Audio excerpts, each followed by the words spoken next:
Machos enteros para faena, toritos, toretes, como le dicen en otros países. Nuestro tema de hoy, la investigación que llevamos a cabo con la participación de notables de la industria de la producción y de la investigación. En los próximos minutos vamos a seguir desandando un camino que tiene que ver con el presente y el porvenir. Aprovechamos la sinergia que pudimos lograr con la firma Conecar, que es un feedlot donde nosotros hace 3 años lo utilizamos como huéspedes en hotelería. Ellos son muy proclives a toda esta cuestión de moverse y de trabajar en conjunto para las sumas positivas. Y realmente no copiamos nada, sino que, por copiar, dejar un animal entero en sí es una copia. En otro lugar lo dejan entero, uno lo podría llamar una copia, pero bueno, manejarlo, adaptarlo a las dietas en Argentina, a las razas en Argentina.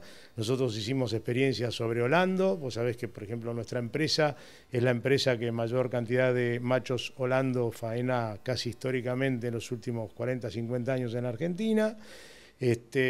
Seguimos luego con cruzas sintéticas, con razas sintéticas, con cruzas, con mestizos británicos y sus cruzas entre sí.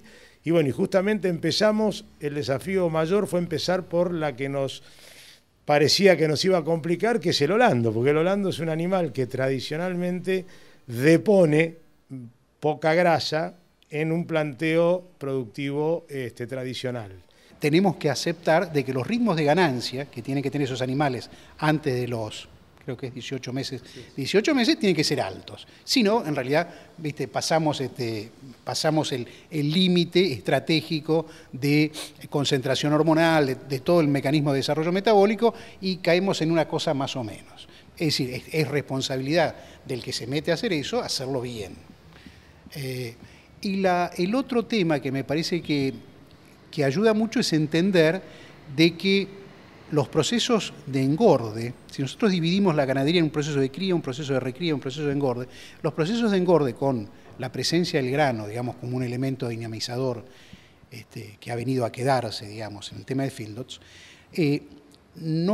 era muy diferente a procesos de engorde más lentos que teníamos a pasto, en donde la presencia de animales enteros hacía imposible pastoreos racionales, con eléctricos, etcétera, porque superados los 15, 18 meses, sobre todo las razas precoces como las nuestras, era imposible desde el punto de vista de comportamiento, había problemas de comportamiento.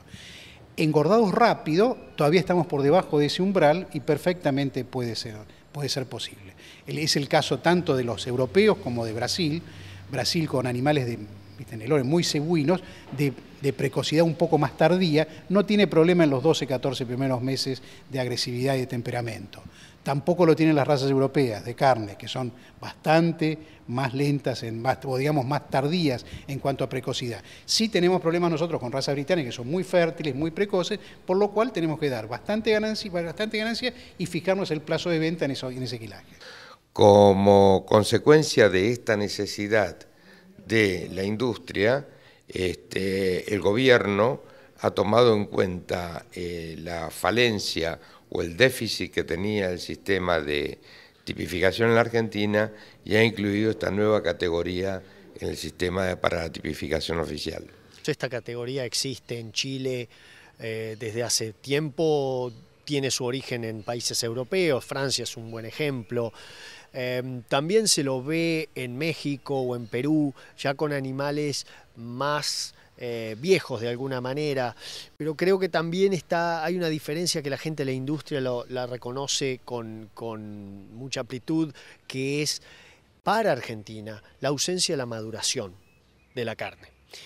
Yo no soy la persona más calificada para hablar de maduración, pero conociendo por ahí los aspectos básicos del tema en Chile, en Perú, en México existe la maduración de la carne y la maduración, como dice Horacio Ávila, que es un referente para mí de estas lides, la maduración hace milagros. Uno puede convertir un corte que a priori a las 72 horas no es un corte blando, en un corte blando gracias a 7, 14 o hasta 21 días de maduración en cámara, ¿sí?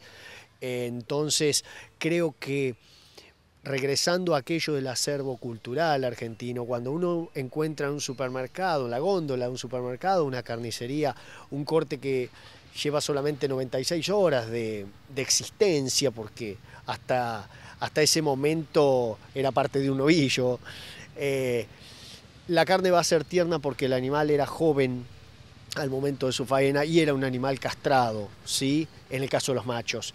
Cuando pensamos en estas categorías nuevas, uno va a tener que tener mucha precaución con la transmisión de esa categoría, la transmisión de esta nueva cuestión al consumidor. Porque no va a ser solamente suficiente con decirlo, no, esto lo comen en México, lo comen en Chile, lo comen en Perú, cuando uno conoce que el consumidor argentino es en realidad uno de los más exigentes del mundo. Por el lado de los tamberos, donde la empresa nuestra o el Holando argentino es la número 1 en faena en Holando argentino, yo creo que le estamos dando una salida importantísima hasta lo que hace un año y medio atrás había que matarlo o había que regalarlo. Y cuando digo importantísima, desde dos puntos de vista: al dejarlo entero y no producir ningún estrés, aseguro, y estoy en condición de asegurar, que los problemas sanitarios decaen entre un 50 y un 60%, porque son más fuertes, no le provocan ninguna lesión. Y como al estar estero su sistema hormonal trabaja con su crecimiento normal osteomuscular referido a cada raza, vamos a lograr los kilos de salida de la guachera 2 o 3 meses antes. ¿Eso qué implica? Que va a salir antes, que vamos a sacar estacas de trabajo afuera y el tambero puede seguir dedicándose a la ternera, que es el animal de gran valor en un tambo. ¿Cuáles son los beneficios y cuáles los inconvenientes para poner en práctica esta medida que adoptó el gobierno a finales de 2010? Enviar toritos a faena. Siguen opinando los protagonistas en cuanto regresemos.